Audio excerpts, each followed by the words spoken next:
Bonjour à tous et bienvenue sur la chaîne. Donc j'espère que vous allez tous très bien. Donc dans cette vidéo, avant tout, j'ai réussi à réparer ce problème d'image que souvent on voyait à l'envers.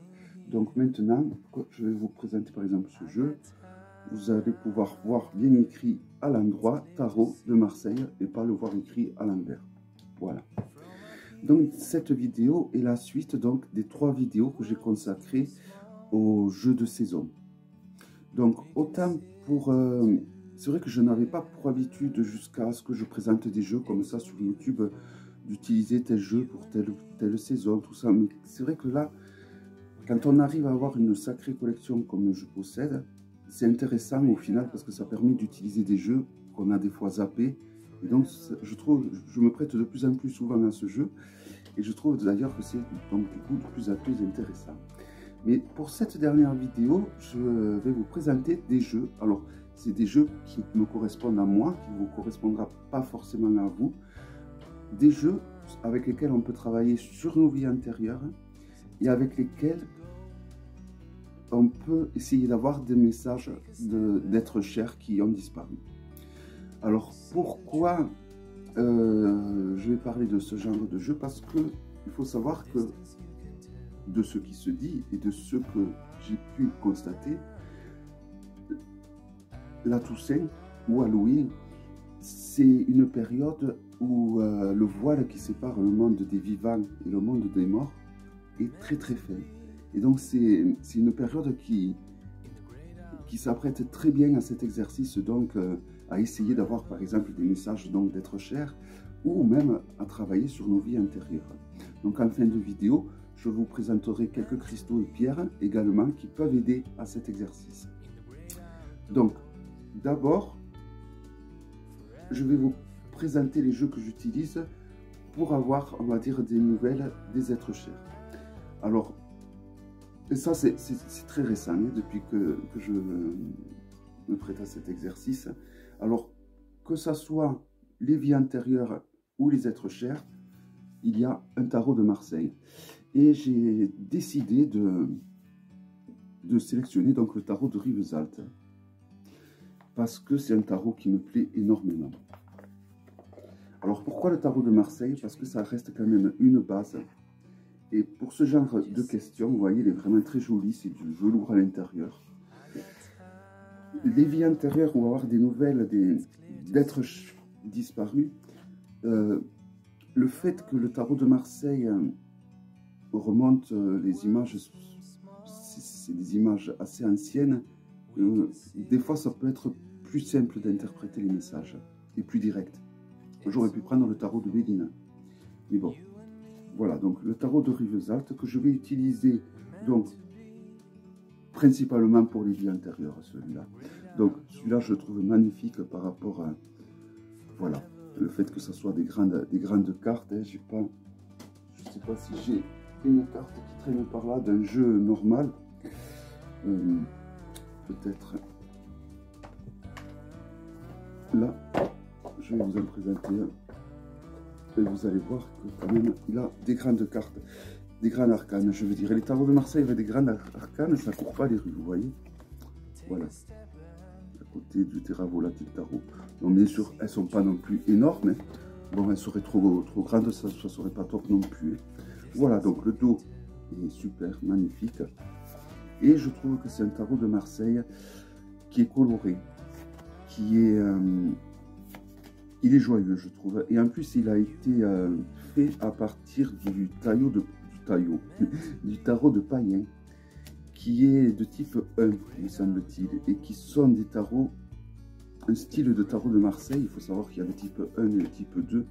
Et donc, ce style de type, et j'aime bien. J'aime bien les deux, hein, au final. Je pense que quand on aime le tarot de Marseille, type 1, type 2, on aime les deux. Mais c'est vrai qu'il a des petites nuances que je préfère. Comme par exemple l'arcane du diable.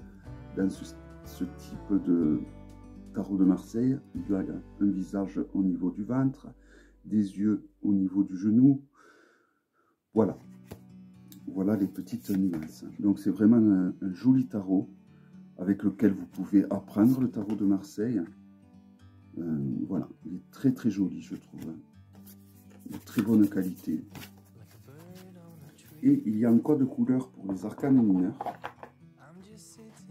Donc jaune pour les épées, bleu pour les coupes, vert pour les bâtons et rouge pour les deniers. Vous voyez?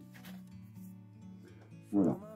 Donc pour toutes les arcanes mineures, vous allez avoir un code de couleur. Donc le jaune pour les épées, ça va du jaune à l'orange, etc., etc.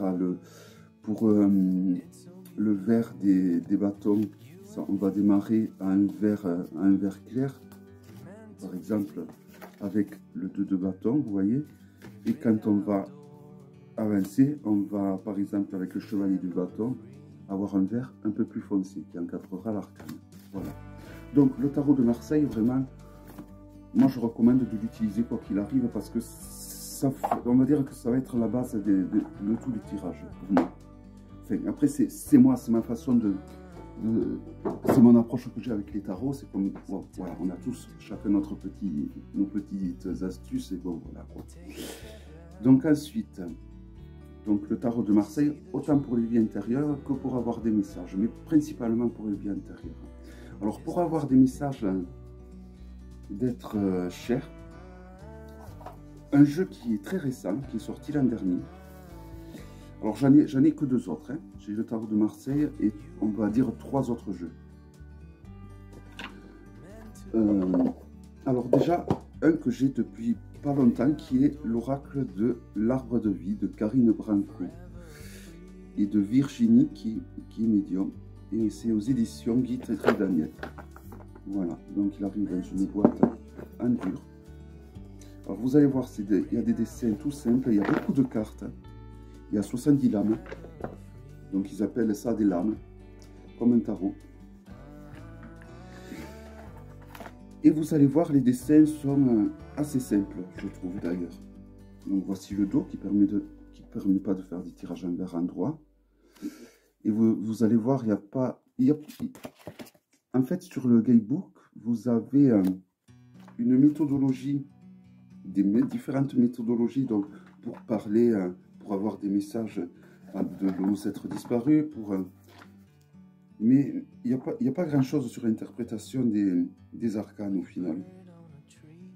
Enfin, si. Parce que je ne me suis jamais trop servi de l'interprétation des arcanes, parce que c'est un jeu au niveau illustration qui me parle énormément. Il est simple. C'est vrai qu'il n'a pas des dessins fantastiques, on va dire, comparé à certains jeux que j'ai par habituellement que je vous montre. Mais je trouve qu'il est simple et qu'il va droit au but. Et la méthodologie qui est proposée est très intéressante. Donc je ne suis pas à la lettre la méthodologie qui est proposée sur le livre. J'y rajoute des petits trucs personnels. Évidemment des pierres et d'autres jeux. C'est toujours bien de s'approprier les méthodologies qui sont dans les jeux comme ça et de se les approprier en rajoutant des trucs à nous, parce que ça peut être à des pierres, une façon différente de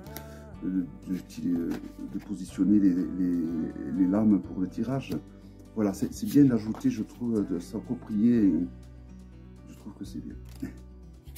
Voilà, et donc, de par ces dessins simples, de par la méthodologie qui a été proposée, ça m'a donné une idée que j'ai creusée, que j'ai peaufinée, et je trouve que c'est assez intéressant donc, pour avoir des messages, donc justement, des êtres qui nous sont chers. Alors j'avais un jeu de Dorine Virtue que j'ai donné à quelqu'un de la famille qui a perdu quelqu'un, et donc c'est un jeu qui lui faisait beaucoup de bien, donc je m'en suis séparé. Et je pense que je le rachèterai. Parce que Dorine Virtue, elle a fait quelques jeux comme ça qui quand même sont pas mal, je trouve. Voilà, donc c'est un jeu, je pense que beaucoup d'entre vous doivent connaître. Je ne vais pas trop m'étendre sur ce jeu. Donc ce jeu il est très intéressant de par sa méthodologie. Et après, essayez de vous approprier cette méthodologie en rajoutant également une empreinte de vous.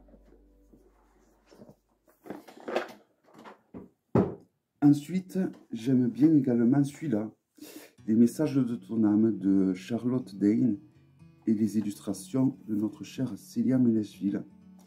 Voilà, alors c'est des messages que veut dire notre âme à nous. Alors c'est un jeu que j'ai énormément utilisé et regardez les contours bleus métalliques.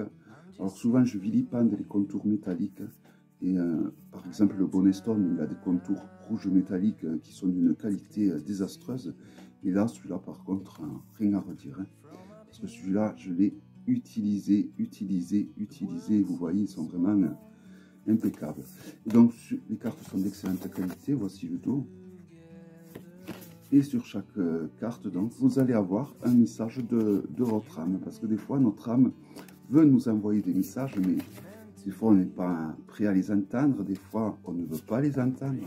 Et donc, du coup, ben, de les avoir sous les yeux, ben, ça permet de, des fois, déclencher des prises de conscience. Voilà, je trouve que les dessins sont discrets, ils accompagnent très bien les textes. Et c'est pas chichi, c'est pas comme souvent c'est le cas pour certains jeux comme alors je ne sais plus le nom. Mais voilà, je trouve que il est très intéressant.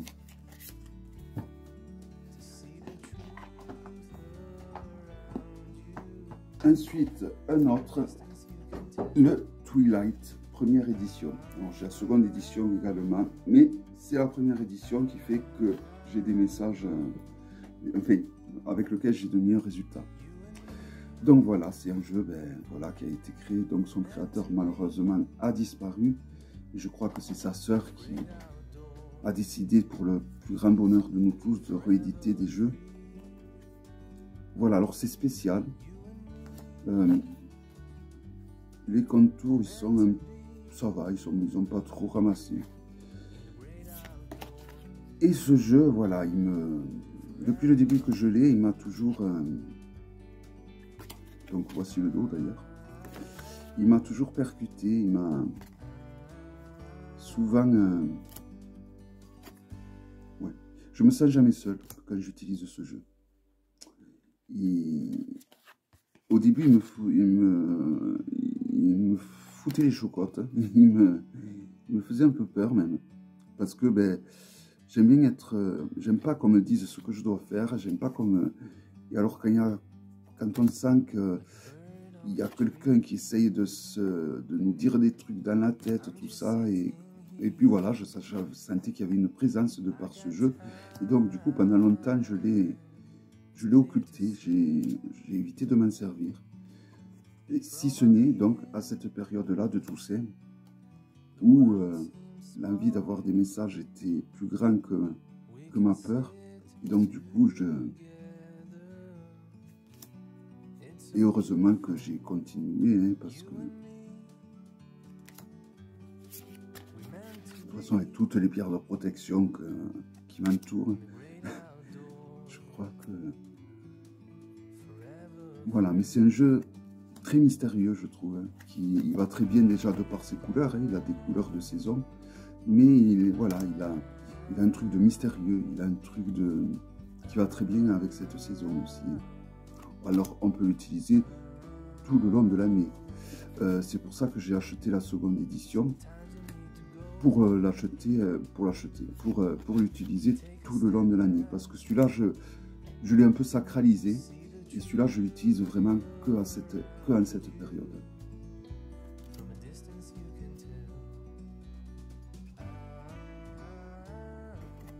Voilà, un très beau jeu, magnifique jeu. Il a fait également des petits Lenormand qui sont magnifiques, avec lesquels je pense qu'on doit pouvoir faire des trucs intéressants dans ce domaine-là. Alors ensuite, un autre tarot, avec lequel on peut travailler les deux, je pense. Les vies antérieures, mais également avoir des messages d'être cher. Je ne l'ai pas fait encore, les messages, je ne m'en suis pas servi pour avoir des messages de personnes disparues. Mais cette année, je vais l'utiliser, parce que j'ai mis une petite idée dans la tête, et associé donc avec d'autres, je vais l'utiliser. Il s'agit Et donc à partir de celui-là, je vous montrerai les jeux que je vais utiliser donc, pour les vies antérieures. Donc il s'agit du Mariel Tarot, première édition. Regardez-moi les contours, magnifiques, hein, ils n'ont pas bougé. Bon, je ne l'ai pas utilisé non plus depuis que j'ai acheté des masses parce que j'avais, voilà, la première édition. Donc évidemment, je ne mélange pas les mineurs des majeurs avec celui-là. Et donc c'est un jeu qui va très bien pour travailler sur nos vies intérieures. Il y a une méthodologie qui est proposée donc dans le livre qui est assez intéressante. Et puis même, on peut se trouver une méthodologie et utiliser les arcanes présentes pour vraiment travailler sur nos vies intérieures. Et les messages sont assez percutants. Et je trouve les dessins, Mary White a fait par exemple l'arcane de l'amoureux. C'est une arcane qui est vraiment remplie d'amour. Hein. Voilà, je trouve vraiment que ces tableaux sont magnifiques. C'est des œuvres d'art, ces dessins. Donc, il a fait une nouvelle édition où certains arcanes ont changé, notamment la papesse, hein, le pape. Voilà, c'est un peu dommage parce que c'était justement des arcanes assez virulentes, assez poignantes. Et bon, voilà. Et donc, dans la nouvelle version, on se rapproche beaucoup d'un rider traditionnel. Donc, c'est un jeu qui utilise la numérologie, qui utilise la méthodologie du Marseille, du rider, de l'ETIA également. Il y a beaucoup également de symbolique biblique, par exemple, je crois que c'est les 10, tous les 10 sont reliés au cavalier de l'Apocalypse, de la Bible. Voilà, donc c'est vraiment un jeu très très puissant, je trouve, de par ses illustrations. La qualité est excellente, mieux que la nouvelle version, le dos magnifique. Et voilà, je trouve que c'est un jeu d'une puissance. Je pense qu'avec le bonus, celui-là, au final, si je devais garder 3 jeux, je garderais le bonnet Stone, celui-là et un tarot de Marseille. Mais vraiment, celui-là, c'est...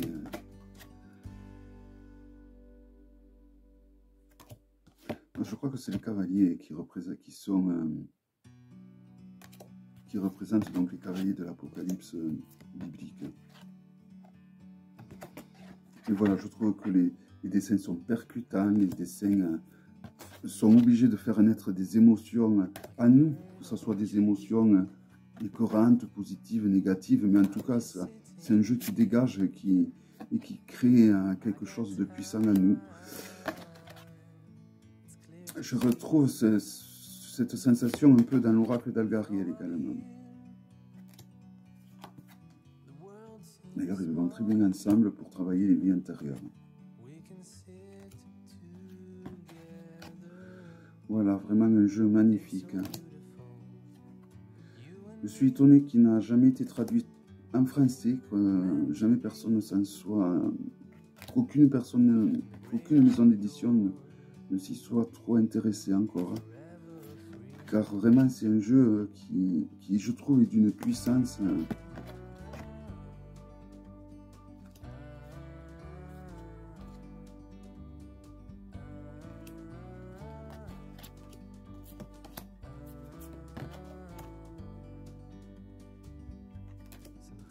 Par exemple, le 6 d'épée, je crois, qui représente l'archange Raphaël.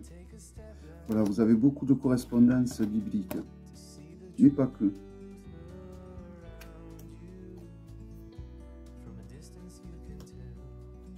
Les as aussi ont une importance assez importante dans ce jeu. Voilà, un magnifique trésor, ce jeu.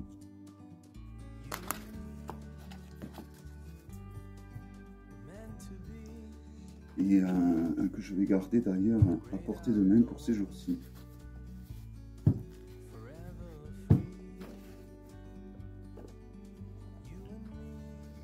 Donc malheureusement, cette édition-là, on le trouve à un prix assez honteux. Par contre, il y a la nouvelle édition donc, où ils ont fait le choix de remplacer certains arcanes. Donc ensuite, pour les vies antérieures, ben, tout simplement, le jeu de l'oracle des vies antérieures de Doreen Virtue. Alors, évidemment, je déconseille d'utiliser que celui-là. Mais je trouve que mine de rien, il est pas mal. Alors bon, c'est du Doreen Virtue, toujours les tranches dorées, les cartes de bonne qualité, voici le dos. Et donc sur chaque carte, donc, vous allez avoir des représentations plus ou moins éloignées de notre époque qui peuvent représenter donc des personnages ou des moments que l'on aurait vécu dans certaines de nos vies. Il est assez clair au final. Et donc je le trouve très intéressant pour ça. Par exemple, ce jeu associé au tarot de Marseille et au Mariel Tarot, vous avez là 3 jeux pour travailler les vies antérieures avec lesquels vous pouvez faire vraiment un travail très très profond.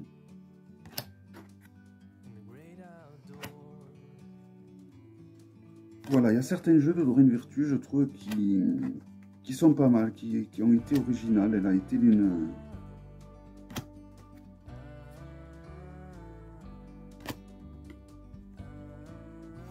relation karmique. Voilà, c'est sur les arcanes, sur les lames, donc on voit des scènes de vie ou des documents ou des personnages qui font que à travers une autre vie, on a pu vivre et elles peuvent nous parler. C'est justement quand elles nous parlent que là, il faut prendre donc le Marseille ou le Mariel Tarot et approfondir donc cette image.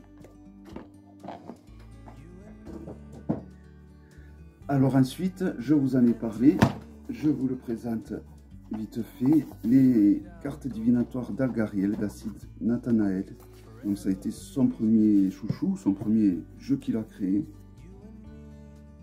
Il est sorti, il a été édité plusieurs fois. Donc ça c'est l'édition de chez Arcana Sacra, c'est la meilleure édition qu'il y a eu, c'est la 3e édition. Alors il y a un super bouquin qui a été écrit où il propose justement le tirage, au moins un tirage sur les vies antérieures. Et comme je vous ai dit, c'est un oracle qui est très intéressant pour ce genre de tirage, de questionnement, associé donc par exemple avec un tarot de Marseille ou le Mariel Tarot. Voilà, ça fait vraiment, on peut faire du très très bon boulot avec l'association de ces 3 jeux. Après, comme je vous dis, l'idéal c'est de se créer sa propre méthode. On regarde le tirage d'un tel et de l'autre, et après il faut se créer avec nos propres jeux qui nous parlent pour ce genre d'exercice, notre propre tirage. Et c'est là qu'on aura les meilleurs résultats. Voilà, donc la qualité elle est nickel, le packaging, voilà, parfait.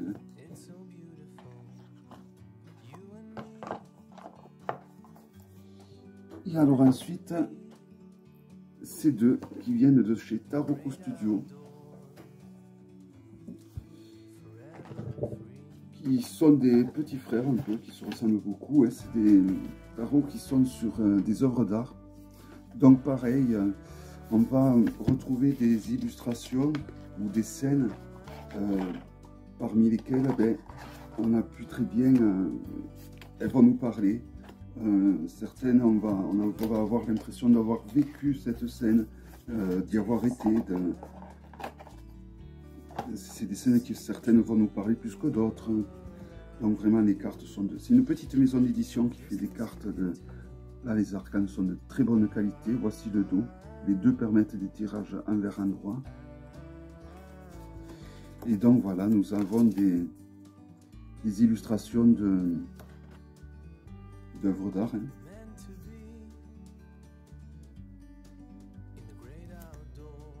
Et je trouve que ce genre de jeu se prête très bien donc pour travailler donc sur nos vies intérieures.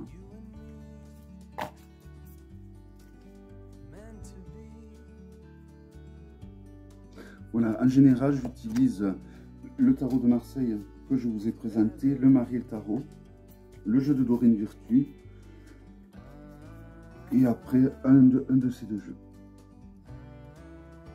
Et je trouve que là, on est paré à faire vraiment de belles recherches sur nos vies intérieures. Bon, après, c'est des périodes. Il y a des fois où je vais utiliser plus l'oracle d'Alcide, il y a des fois où je vais utiliser plus l'autre oracle. Voilà, ça dépendra du moment.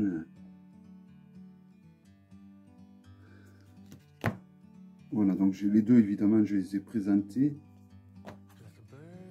Donc, n'hésitez pas à taper le nom de ces jeux sur le moteur de recherche de ma chaîne si vous intéresse. Et vous aurez donc la présentation qui est faite. Je vais vous montrer donc le titre des jeux. Donc voilà, je les trouve très beaux. Et alors, ça fait partie des rares jeux, comme le jeu qu'a fait Célia, oh, j'ai oublié son nom. Elle a fait un oracle sur oh, j'ai oublié son nom, c'est terrible. Je trouve que ces jeux, il a des images qui sont claires. Souvent, les jeux qui sont faits à partir d'œuvres d'art comme ça ont des images sombres, ils sont pas... Et là, je trouve qu'ils sont très beaux. Donc, il y en a un qui s'appelle, le premier, d'ailleurs, qui était sorti, s'appelle Revival Art Tarot Card. Voilà. Vous copiez donc le titre sur le moteur de recherche de ma chaîne et je vous montre, vous aurez la présentation. Et l'autre s'appelle également Revival Art Tarot, seconde édition, tout simplement. Voilà. Donc deux magnifiques jeux qui se prêtent très bien aux vies antérieures, mais pas que, hein, ils se prêtent aussi à des tirages plus traditionnels. Hein.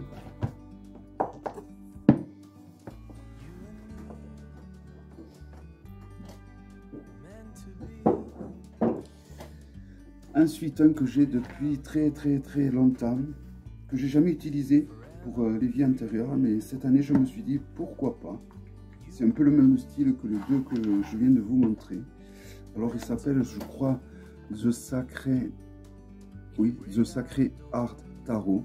Vous avez le titre au dos, tout simplement. Les cartes sont vraiment d'une qualité excellente car pour l'époque, vraiment, c'est un vieux jeu. Donc là, nous avons l'arcane du chariot. Donc vous voyez, c'est toujours pareil. C'est des reprises de tableaux.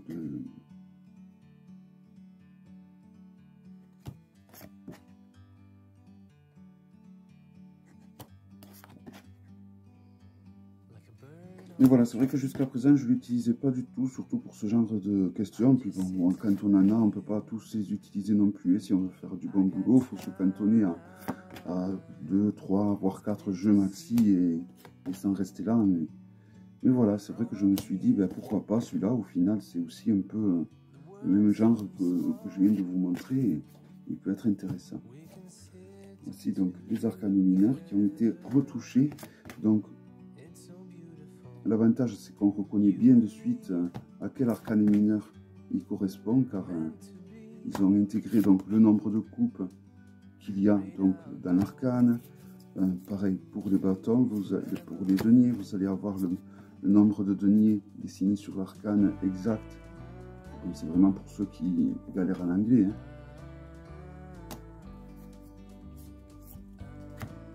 Voilà, nous avons les bâtons.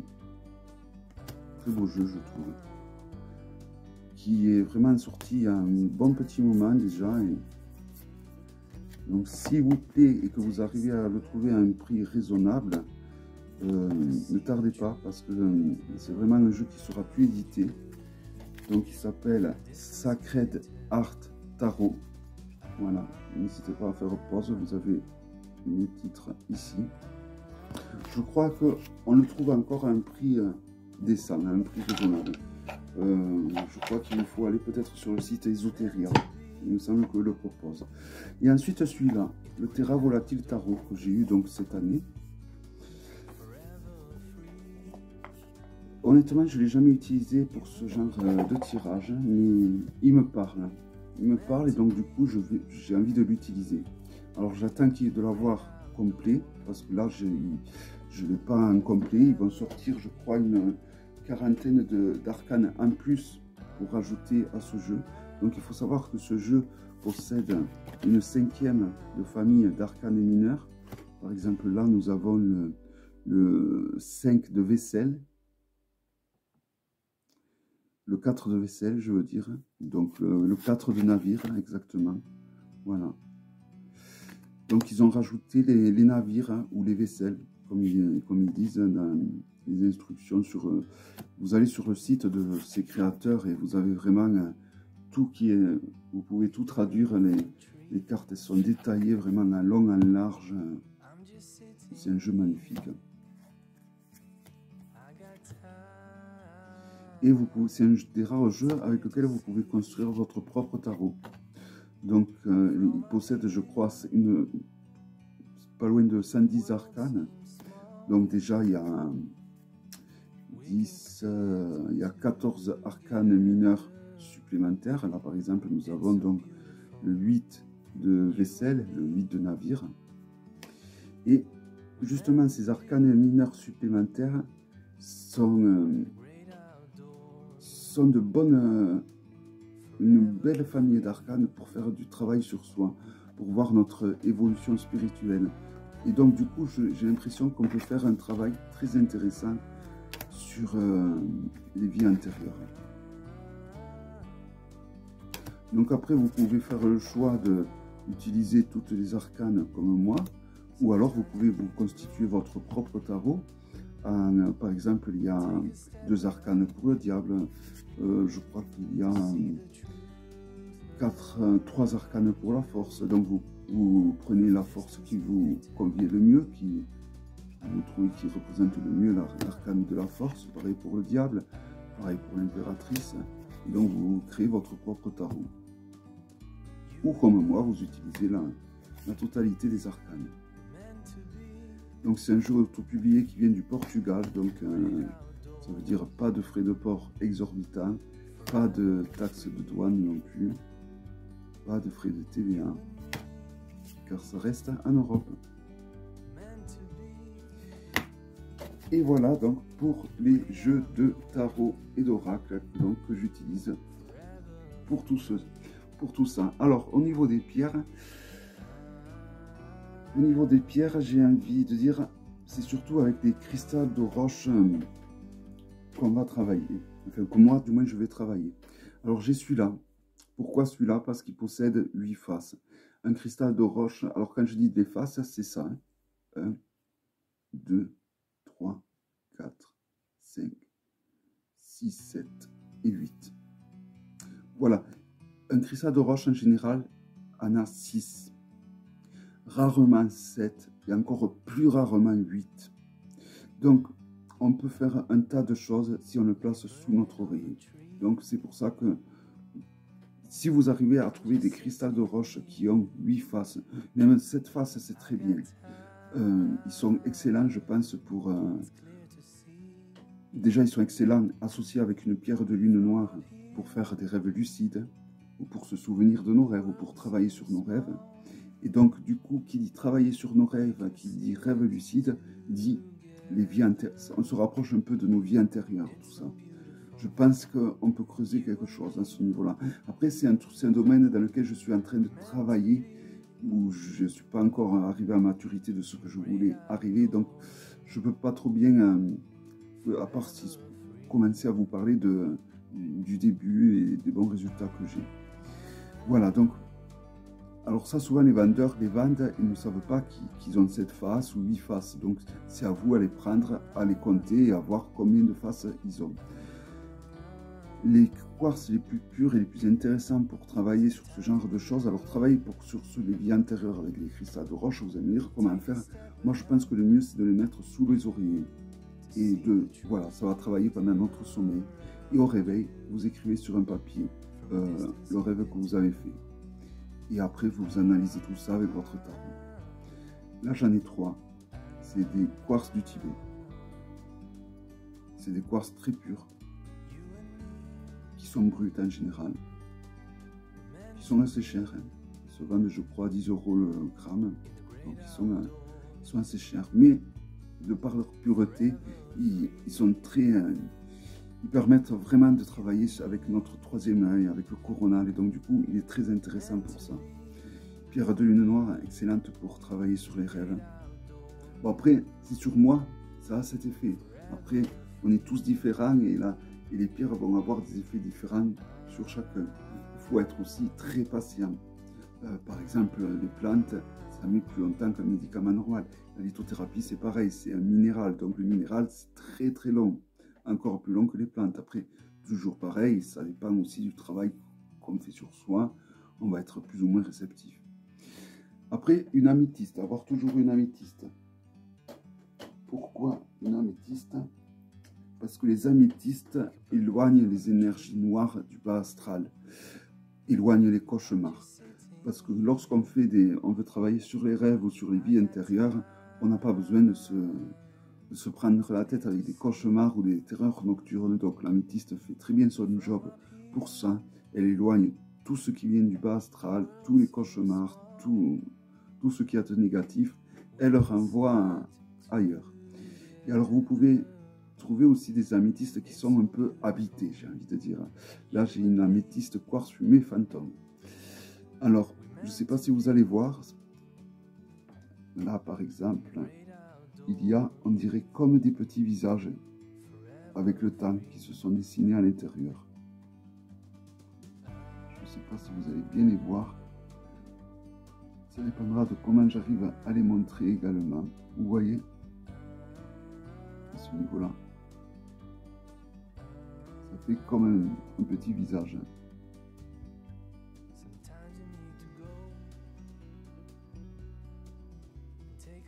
Voilà, et pour trouver ce genre de pierre,